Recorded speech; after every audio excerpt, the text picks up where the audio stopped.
You know that feeling when a conversation starts off completely fine, and then somehow, within minutes, it turns into something you never intended? Your heart starts racing. Your voice gets louder than you wanted it to, and suddenly you're not even talking about the original issue anymore. You're just trying to win. And deep down, you know this isn't who you are. But in that moment, something takes over, and you cannot stop it. That right there is one of the most painful experiences a human being can go through. Not because conflict itself is bad, but because you can feel yourself losing control of a situation you genuinely care about. Whether it's with someone you love, someone you work with, or even a stranger who caught you on the wrong day, the aftermath of an escalated conflict leaves a mark. You replay the conversation. You feel embarrassed. You feel misunderstood. And sometimes you feel like no matter how hard you try, this pattern just keeps repeating itself.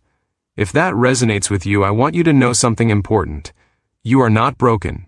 You are not too emotional. You are not difficult. You are simply someone who hasn't yet been given the right tools. And that changes today. Before we go any further, if you are someone who knows you need more than just information, someone who wants a real structured path to transforming how you communicate and handle conflict in every area of your life, there are related programs linked down below in the video description.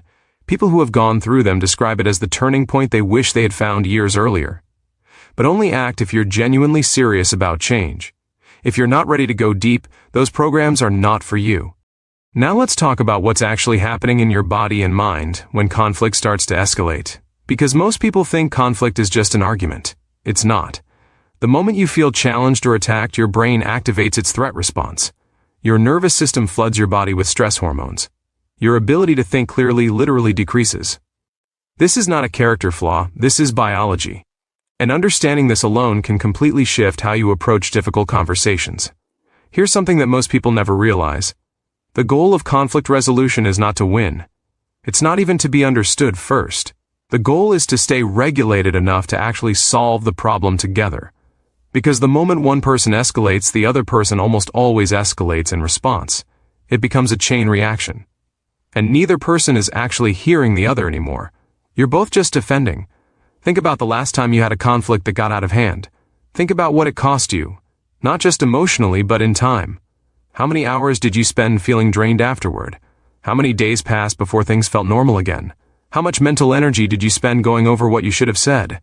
Most people lose dozens if not hundreds of hours every single year to poorly manage conflict, and the relationship damage that accumulates over time is even more significant.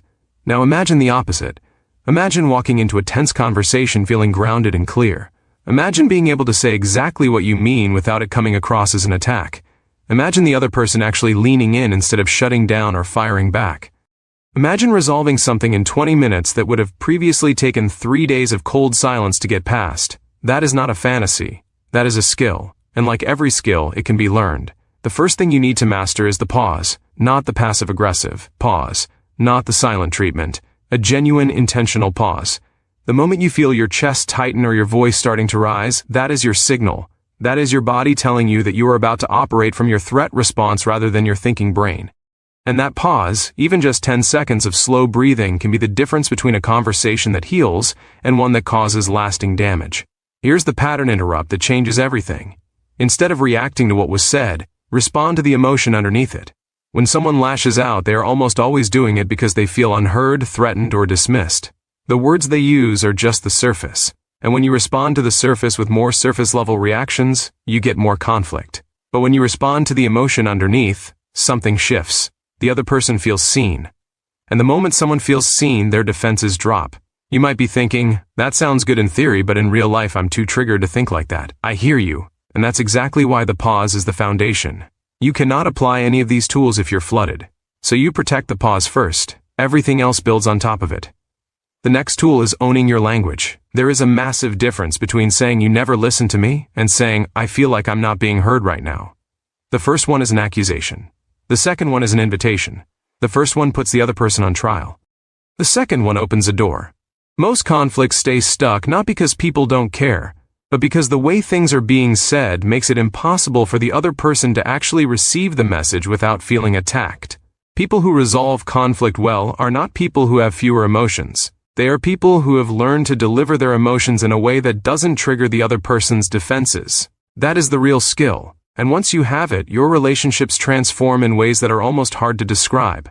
People start coming to you with problems instead of avoiding you. You stop feeling like every difficult conversation is a minefield. And the relief that comes with that is physical. You sleep better. You feel lighter. You stop carrying the weight of unresolved tension everywhere you go. Now here's one of the most underrated conflict resolution tools that almost nobody talks about: timing. You cannot resolve something important when one or both people are physically exhausted, hungry, or already emotionally maxed out. This is not making excuses. This is strategy. Choosing to say, let's talk about this in an hour or tomorrow morning, is not avoidance. It is respect for the conversation.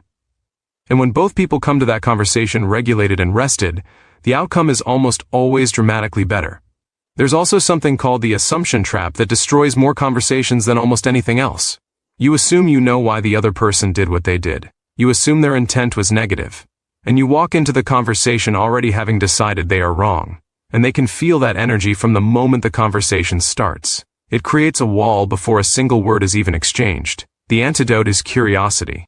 Genuine, open-ended curiosity. What was going on for you when that happened?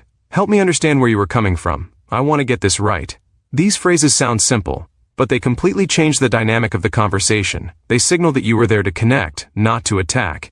And connection is what resolves conflict. Not logic, not being right. Connection. The people who are most admired in their relationships, their workplaces, and their communities are not the ones who never have conflict. They are the ones who handle it with such skill and grace that the relationship actually gets stronger every time something difficult comes up. Conflict handled well is one of the most powerful bonding experiences two people can have, because it proves to both of them that the relationship can handle hard things, that it's safe, that it's real. Think about what your life looks like 6 months from now if you actually implement everything you just learned. Think about the conversations you would have handled differently, the relationships that would be stronger, the mental energy you would have back, the hours you would stop losing to aftermath and replaying. That is not a small thing. That is your life quality increasing in a very real and measurable way. And for those of you who know that information alone is not enough, that you want to go deeper and actually build these skills at a level that sticks permanently, the programs in the video description below are waiting for you right now. The people who are thriving in their relationships and handling conflict with genuine confidence did not get there by accident. They invested in the right guidance at the right moment. This is your moment. Don't let it pass because you convinced yourself you'll come back to it later. You won't. Act now while this is still front of mind and while this resource is still available to you.